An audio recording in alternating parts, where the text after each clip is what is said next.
Assalamu alaikum Rafton family. See, this visa is not a real visa. If you watch the whole video, you'll understand why this happened. See, on this visa, the font of the date, the place of issue, the nationality, all the fonts are very different. Even the barcode is very, very different. As we, of course, process visa, so as soon as we see a visa, we get to know it's a real visa or not a real visa.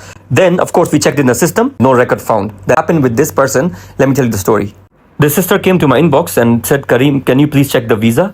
So of course, like if the client takes a visa from us or not, doesn't matter. We still have to help out people. So I told her, okay, let me check. But as soon as I saw the visa, I saw the strange font. You can see my message to her. I said, the fonts are different on this visa. I'm a bit confused. Then I got it checked and I saw there's no record found. That means there's no visa in the system. Somebody had stole her money, and that's what she said. And then she said, there's nothing to say. Why are people so bad and heartless? I don't know, my sister. The problem I've seen in our society, people just think of themselves first of all. They don't care about other people. They also should understand that the African brothers and sisters back home are also struggling with money. In Dubai, at least it's easy for you to raise some money, right? But in Africa, back home, either you're from Uganda, Ghana, Kenya, Nigeria, Gambia, Sierra Leone, any country you're from, that it's very, very hard to raise money. So I don't know if I, as a foreigner, can understand that pain. Why can't you, as a fellow African, understand pain of your fellow African brothers and sisters? I don't understand that. Seriously, it really pisses me off. I feel sad for my brothers and sisters who are back home,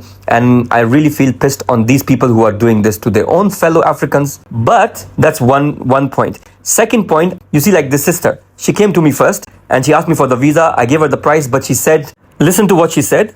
And then who do you blame? You were expensive.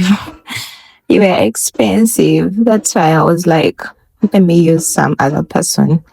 Yeah, and I'm a bit broke. Yeah. And I'm just here all scared. I'm just here all scared. Okay, let me wait. I've been working with my African brothers and sisters for now almost 2 years. And what I've realized, for example, if I'm selling something and it's for 10K, but somebody on the next door is offering for 5K, they will go and buy it from there. They will not even think for a moment that if there's a price difference, there must be some difference there. Maybe the person, the quality, so many things can, come into consideration, but they don't consider anything. What they are looking for is just money to save. But let me tell you the mentality of us Pakistanis. If somebody is giving cheaper, we will not go for it. Why? We'll think like 10 times that there must be something wrong. That's why this is cheaper. So we will buy rather an expensive thing rather going for a cheaper thing. But with you guys, African brothers and sisters, you will go buy a cheaper thing rather going for expensive things. So for you, your point of thinking is very different than ours. That's why I say don't look for cheaper options, especially when it comes to your legalization, your documentation, and your visa issues. Because the visa is not like clothes or shoes that you can change every day or the next day.